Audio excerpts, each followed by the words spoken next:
വിശുദ്ധ പത്രോസ് ശ്ലീഹ എഴുതിയ ഒന്നാം ലേഖനം 1-ാം അധ്യായം 3 മുതൽ 9 വരെയുള്ള വാക്യങ്ങൾ. നമ്മുടെ കർത്താവായ യേശുക്രിസ്തുവിൻ്റെ പിതാവായ ദൈവം വാഴ്ത്തപ്പെട്ടവനാകട്ടെ.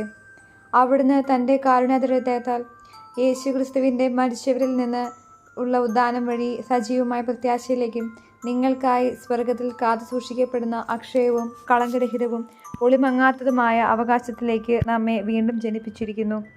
അവസാന കാലത്ത് വെളിപ്പെടുത്താനായി തയ്യാറാക്കിയിരിക്കുന്ന രക്ഷയ്ക്ക് വേണ്ടി ദൈവശക്തിയാൽ വിശ്വാസം വഴി നിങ്ങൾ കാത്തു സൂക്ഷിക്കപ്പെടുന്നു.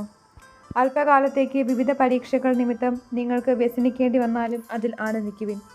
കാരണം അഗ്നിശോധനയെ അതിജീവിക്കുന്ന നശ്വരമായ സ്വർണത്തേക്കാൾ വിലയേറിയതായിരിക്കും പരീക്ഷകളെ അതിജീവിക്കുന്ന നിങ്ങളുടെ വിശ്വാസം. അത് യേശുക്രിസ്തുവിൻ്റെ പ്രത്യാഗമനത്തിൽ സ്തുതിക്കും മഹത്വത്തിനും ബഹുമാനത്തിനും ഹേതുവായിരിക്കും.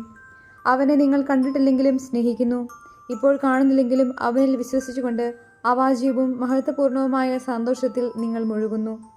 അങ്ങനെ വിശ്വാസത്തിൻ്റെ ഫലമായി ആത്മാവിൻ്റെ രക്ഷ നിങ്ങൾ പ്രാപിക്കുകയും ചെയ്യുന്നു. നമ്മുടെ കർത്താവായ മിശിഹായ്ക്ക് സ്തുതി. വിശുദ്ധ ലൂക്ക എഴുതിയ സുവിശേഷം 24-ാം അധ്യായം 44 മുതൽ 53 വരെയുള്ള വാക്യങ്ങൾ. അവൻ അവരോട് പറഞ്ഞു, മോശയുടെ നിയമത്തിലും പ്രവാചകന്മാരിലും സങ്കീർത്തനങ്ങളിലും എന്നെക്കുറിച്ച് എഴുതപ്പെട്ടിരിക്കുന്നവയെല്ലാം പൂർത്തിയാകേണ്ടിയിരിക്കുന്നു എന്ന് ഞാൻ നിങ്ങളോട് കൂടെ ആയിരുന്നപ്പോൾ പറഞ്ഞിട്ടുണ്ടല്ലോ. വിശുദ്ധ ലിഖിതങ്ങൾ ഗ്രഹിക്കാൻ തക്കവിധം അവരുടെ മനസ്സ് അവൻ തുറന്നു. അവൻ പറഞ്ഞു, ഇങ്ങനെ എഴുതപ്പെട്ടിരിക്കുന്നു, ക്രിസ്തു സഹിക്കുകയും 3-ാം ദിവസം മരിച്ചവരിൽ നിന്ന് ഉയർത്തെഴുന്നേൽക്കുകയും ചെയ്യണം.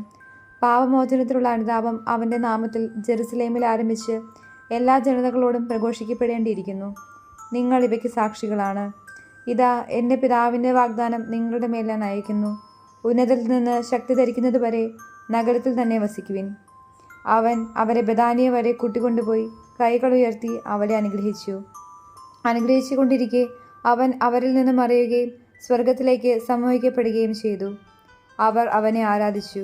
അത്യന്തം ആനന്ദത്തോടെ ജെറുസലേമിലേക്ക് മടങ്ങി. അവർ ദൈവത്തെ സ്തുതിച്ചുകൊണ്ട് സദാസമയവും ദേവാലയത്തിൽ കഴിഞ്ഞുകൂടി. നമ്മുടെ കർത്താവായ മിശിഹായ്ക്ക് സ്തുതി.